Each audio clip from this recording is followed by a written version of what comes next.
This isn't gonna work well. It's fun. Sometimes he's naughty. Sometimes he's nice. But every time he's Dirt Guy. It's Dirt Guy Drive Time with your host, Dirt Guy. Hey! Whoa. Let's open the show with a wreck. Oh my gosh. Some mask-wielding woman in the car next to me almost just kissed the side of my car, which I'm not into that, baby. Anyway, welcome to the early edition of Dirt Guy Drive Time. I'm calling it early because with my boss's permission, I hit the road home a little early today, about an hour early. Now, it doesn't mean I'm off work. I get home and, things pop up and I take care of them. So it's not like I'm cheating the gig, but it's pretty awesome stuff. Beautiful day here in Southern California. Going home to a beautiful wife, beautiful home, beautiful terriers, a cat, a beautiful model railroad, and a beautiful 12-pack. Anyway, where was I? Yes, it's the early edition. Very grateful. Hey, just a quick recap of my day, and I'm not going to belabor this next point.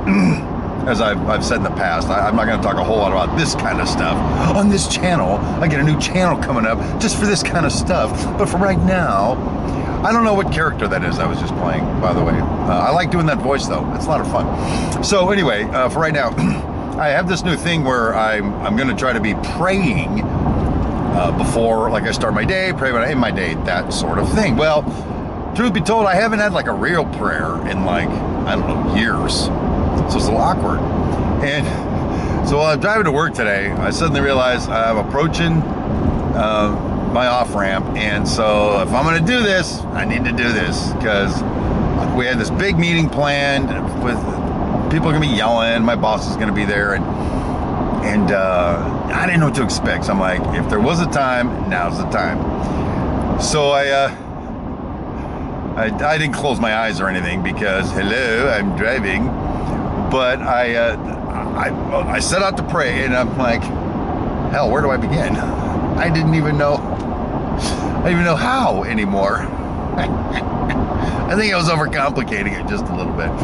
So I started getting into praying. Started with just things I'm grateful for. Thank you for this. Thank you for that. Thank you for my job, my family, my driving my own truck to work. Thank you for my railroad. Thank you, thank you, thank you. I did a lot of thank yous and asking God to help me be like a good dude, that kind of thing, for other people. I don't mean just for me, just to be a sort of blessing to other people. Well, this remarkable thing happened in the middle of this deal. A little background. Right about the time I hooked up with Cindy Brown, my wife, the queen of everything, I used to suffer from like these panic attack kind of things. It's PTSD, I think, from my past life. It's a deal where the heart rate goes up. It's kind of short to breathe. You can't, it's like a weight on your chest. You can't quite take a breath. And moments like that, if I'm sitting down, I stand up too quickly, I just fall over. Like a weeble, boink, I just fall over. So it was a really bad condition. It's since gotten better, and I had a procedure done to my actual heart to fix something that was contributing to it. But overall, boom, back in business, rocking it like a hurricane. Well, except for this morning. This morning, as I'm praying to the Almighty, trying to have a conversation, I got a panic attack in the middle of praying. I was thinking to myself, what am I so nervous about right now? And oh my God, it was amazing stuff as I'm sitting there trying to pray and feeling like that kind of deal. All right, so it subsided during the course of the prayer and whatnot. So that was all cool. And I gotta tell you, I'm glad I did that this morning because of a couple of things. Three things. One, we had this big meeting where one of our contractors, we authorized them to keep going and keep track of their time, even though they're being impacted by another contractor. We're telling the other contractor, you gonna pay for this at the end. You need to get your act going, mother, like that. They never got their act going. They kept screwing up repeatedly. A steel contractor didn't know how to weld steel. That's encouraging news, by the way. I'm never staying in this hotel. If there's an earthquake, the fourth floor will be the first floor. I've seen it happen, people. Really, the Northridge quake. I saw a 2-story building that you'd swear was a 1-story building when it was over. Amazing stuff. Where was I? Oh yeah, big meeting, a lot of tensions in my job site trailer. Everyone wearing a mask, but really trying hard to stay 6 feet apart with 20 people in this trailer. We pulled it off because we're rock stars. And but during the course of that meeting, a couple of tempers were flaring, and some of it directed towards moi. And in the moment when I wanted to lash back out and say, listen, you dumb motherfucker, instead I remembered my prayer from the morning, and I took a deep breath and just responded with the facts. Didn't take it personally, let it roll off my back like a duck off a June bug or something like that. And proceeded in the end to look more confident, more in control. I think I was the oldest person in the room, which is a little wham, but anyway. And at the end, I think the meeting concluded successfully, at least as far as my company is concerned. That other subcontractor, he gonna have a big, giant butthole when he's done.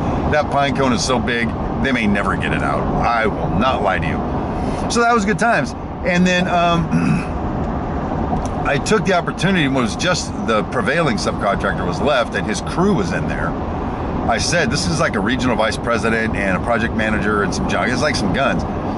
And I said, you know, while I got you guys in here and your team's in here, I just want to say something.